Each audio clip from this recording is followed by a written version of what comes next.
Sahabat setia Gowor yang dikasihi Tuhan, Shalom. Hari ini adalah Sabtu 13 Februari 2021. Kita akan bersama merenungkan firman Tuhan yang diambil dari Injil Markus 8 ayat 1 sampai dengan 10. Mari kita siapkan hati kita. Haleluya, haleluya, haleluya. Manusia hidup bukan saja dari makanan, melainkan juga dari setiap sabda Allah. Haleluya, haleluya, haleluya. Tuhan bersamamu dan bersama rohmu. Inilah Injil Yesus Kristus menurut Santo Markus, dimuliakanlah Tuhan. Sekali peristiwa, sejumlah besar orang mengikuti Yesus. Karena mereka tidak mempunyai makanan, Yesus memanggil murid-muridnya dan berkata, "Hatiku tergerak oleh belas kasihan kepada orang banyak ini. Sudah 3 hari mereka mengikuti aku dan mereka tidak mempunyai makanan. Jika mereka kusuruh pulang ke rumahnya dengan lapar, mereka akan rebah di jalan sebab ada yang datang dari jauh." Murid-muridnya menjawab, "Bagaimana di tempat yang sunyi ini orang dapat memberikan mereka roti sampai kenyang?"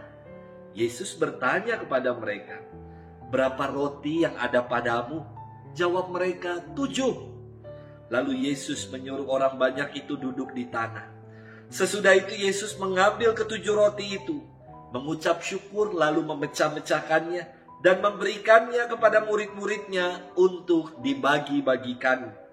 Dan mereka memberikan kepada orang banyak.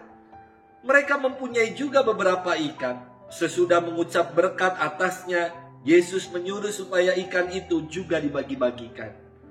Dan mereka makan sampai kenyang. Kemudian orang mengumpulkan potongan-potongan roti yang sisa sebanyak 7 bakul.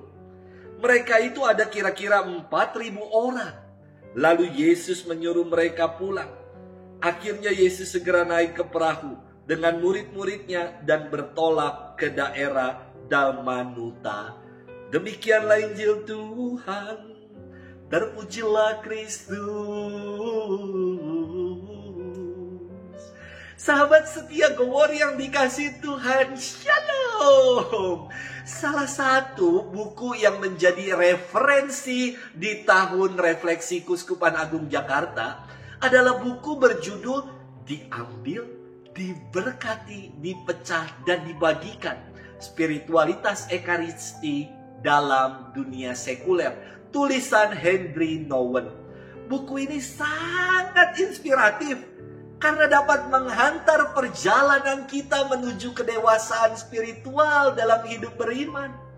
Kedewasaan spiritual memampukan kita menemukan hakikat hidup, yakni diri kita. Anda dan saya sungguh berharga di mata Tuhan, bahwa hidup kita sungguh dikasihi oleh Tuhan bagaimanapun rupa pengalaman hidup kita.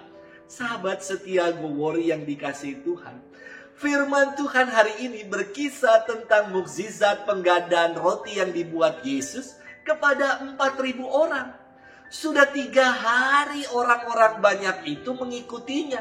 Dan Yesus tergerak oleh belas kasih untuk peduli kepada mereka dengan memberi mereka makanan. Namun Yesus hanya punya 7 roti dan beberapa ikan.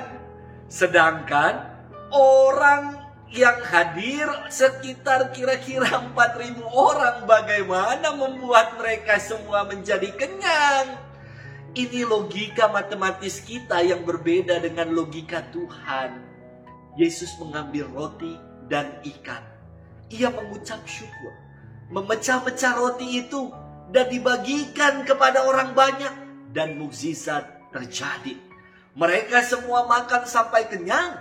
Dan sisa potongan roti yang dikumpulkan sebanyak 7 bakul penuh. Padahal yang makan kira-kira 4.000 orang. Sungguh mukjizat terjadi ketika kita mau berbagi. Sahabat setia Gowor yang dikasihi Tuhan, kita pun dipilih oleh Tuhan. diberkatinya untuk dipecah-pecah dan dibagi. Dipecah agar kita bisa berbagi kasih, berbagi kegembiraan, dan berbagi berkat. Inilah pribadi yang ekaristis, yang mau peduli karena kita sungguh berharga dan dicintai Tuhan. Saudari-saudaraku, ada sebuah nyanyian yang istimewa sekali yang mengungkapkan kalau kita juga diajak untuk dibagi-bagi, dipecah-pecah sama seperti Tuhan. Lagunya lebih kurang demikian. Aku mau jadi roti yang terpecah bagimu. Aku mau jadi anggur yang tercurah bagimu. Aku mau jadi saksi memberitakan Injilmu, melayani, mengasihi lebih sungguh. Semoga kita mau menjadi pribadi-pribadi ekaristis, pribadi yang dipilih, diberkati, dipecah-pecah dan dibagikan bagi sesama kita. Tuhan memberkati kita sekalian dalam nama Bapa dan Putra dan Roh Kudus. Amin.